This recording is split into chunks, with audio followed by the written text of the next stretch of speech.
While working the night shift at St. Vincent Infirmary, a patient of mine forever changed my view on life. This patient was blind, so I made frequent stops in her room. Early one morning, I asked if she would like me to order her breakfast. Although I was swamped with the upcoming shift change and charts, I took the time to read the menu to her, tell her which items I recommended, and called Dietary to place her order. Anxious to go and finish the rest of my work, I asked if there was anything else she needed before I left. She asked if the sun was rising yet. I walked to her window and slightly opened a blind, responding, "Yes, ma'am, it is." She asked if I would open the blinds for her. I was a little bewildered, but I opened the blinds to the new morning. As I did so, I wondered what this new day would hold. What promises, heartaches, and losses would each of us endure? As I pondered my silent inquiries, my patient sighed deeply and said she had not seen a sunrise in decades.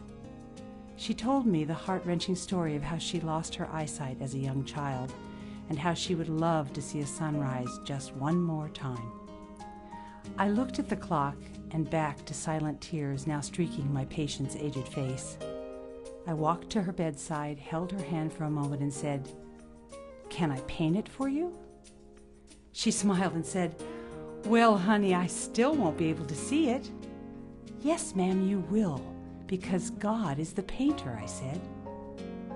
I let go of her hand and walked back to the window. I described the sunrise in such poetic terms that I astounded myself. I described the shades of the shadows that tried to hide from the golden rays of the sun. I blended the hues of blue, purple, pink, orange, yellow, and gray in the sky. I highlighted the greenery as it was touched by the sunlight and described the wisps of clouds with their silver linings. I turned back to my patient, who was still crying but smiling. She thanked me for taking the time to describe something so many of us take for granted. She said that a heavy burden of grief had been lifted, and it was a gift to see again, if only for a moment, through my words. I grasped her outreached hand, and she said it was her turn to paint me a picture. Most people worry about tomorrow. They don't stop to see the beauty God has put in front of them, or the promises of beauty within that prove God's love. If God takes care of the birds, don't you think God will take care of you? So I ask you, who is it that is truly blind? Shocked, I answered honestly. "Me," I said. My patient said, "I depend on God every day to take care of me. Today, God sent a young girl to describe a sunrise to me.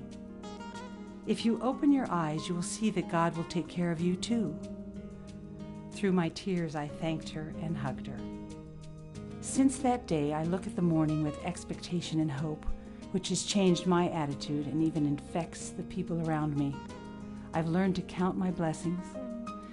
Often, when the shadows fall just right and the hues in the sky blend perfectly as they did on that life-changing morning, I think of my patient and thank God for sending her across my path. Kaylin House Murphy, St. Vincent Health System, Little Rock, Arkansas.